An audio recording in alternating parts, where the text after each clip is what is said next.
Australia. You guys might be in a little bit of trouble here, and I don't think most Australians understand what is unfolding for your country, and I also don't think most people outside of Australia understand. So I'm gonna break it down, and it's two sicknesses that Australia is getting a worse and worse case of. The first one is Dutch disease.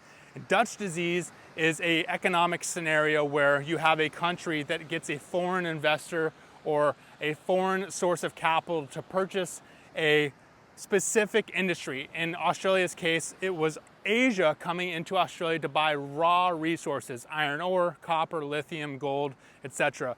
Australia is very resource rich, and this has been an incredible growth story for Australia over the past couple of decades. In fact, mining is by far the largest industry in Australia.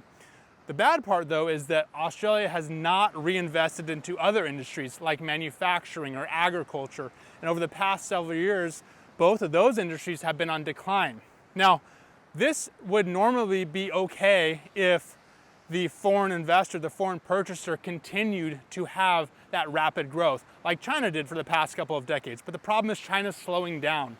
And once China slows down, that means the demand for raw resources from Australia is going to slow down as well.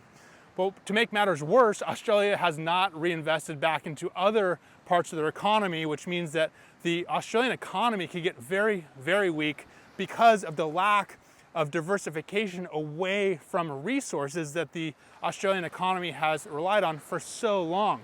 Furthermore, with all of this, the Australian currency is also weakening.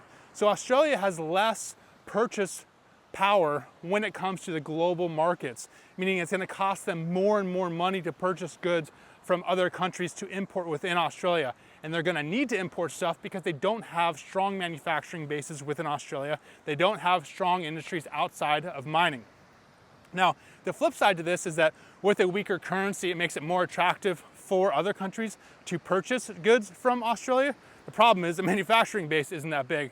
Tourism could be one big winner for Australia, though, because if you're somebody with a strong currency outside of Australia and you go to Australia, you have much higher purchasing power, which makes a vacation to Australia much more affordable.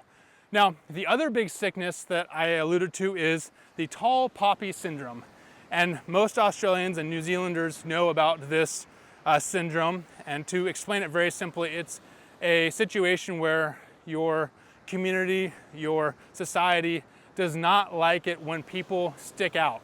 If you can imagine a field of poppies and you see one tall poppy and the flower is blooming and it's taller than everybody else, the Australian society does not like that. They like to cut it down to make sure all the poppies are a consistent height and no one is really doing better than anybody else. This really comes down to envy and the cultural problem with Australia, and by the way, it exists in many other countries like the UK, Canada, all of Europe, which is that when a society does not reward risk takers, when a society tries to hold back people that are trying to stick out from the crowd, you don't have as much innovation. You don't have people taking these big risks when it comes to technological innovation or investment or building companies. It's a culture that does not reward people standing out from the crowd. If you can contrast that to the US, it's the complete opposite. The US culture, in fact, is one reason to be bullish for the US for the very long run, is that the culture of the US rewards that. In fact, the US was built upon people leaving other countries, coming to the US to take risks. So it's ingrained in the fabric of US culture. When it comes to Australia, this tall poppy syndrome issue is going to be a major problem because you don't have these huge tech companies, you don't have companies being built, you don't have super innovative things coming out of Australia, which means you have a society in decline. Because if you don't have growth, well, you're not growing. On top of that, their birth rate is super low. So you have not only this Dutch disease issue, you have a tall poppy syndrome, and you have a lowering birth rate. Now, to be fair, Australia is a first world country. It's clean, things work, crime is low. It's beautiful. There's lots of great waves there. Surfing there is excellent, I would know.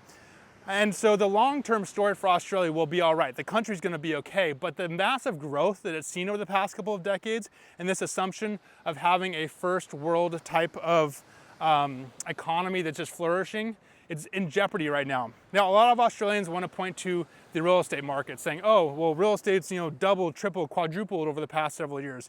Go to Sydney, go to Melbourne, go to Perth, go to the Gold Coast. You're going to see insane property prices. But you remember, a lot of that was fueled by the economy that I just explained over the past decade from mining and from foreign investors. Now, real estate within Australia, only 1% of the real estate is owned by foreigners, but a lot of the real estate that you've seen growth from is in those city centers of Sydney, Melbourne, Adelaide, etc., where you have Chinese and Asian investors coming in and really jacking up those prices, which then filters through the rest of the real estate market.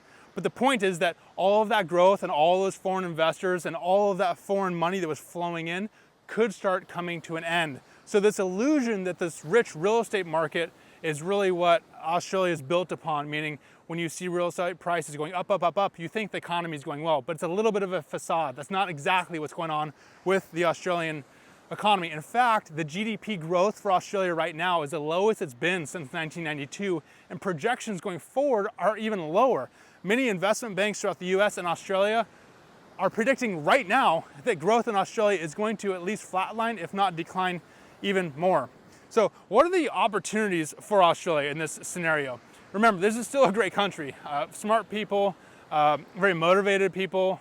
It's clean, it's orderly, it's a Western world, it has rule of law, etc., etc. So I don't want to get too down on Australia. I just want to point out that there are some major problems on the horizon and that people are not really realizing what these problems could develop into. Okay, I'll leave it there. Don't take this as a huge critique on Australia or some personal level hatred for the country. I love the people, I love the country, I love everything about it, but as an investor, when you look at these facts, when you look at the data, when you look at growth charts, when you look at the countries that Australia has relied on over the past couple of decades changing, when you see the changing scenario unfold right in front of you as an investor, you've got to take action and you've got to say, hey, look, I'm not gonna invest here, I'm not gonna take action here, or I've seen this unfold many times throughout history, I've read about what has happened in other countries in this exact scenario, and it's highly likely to happen in Australia too. Well, it's some place that people are not gonna wanna take a bet on.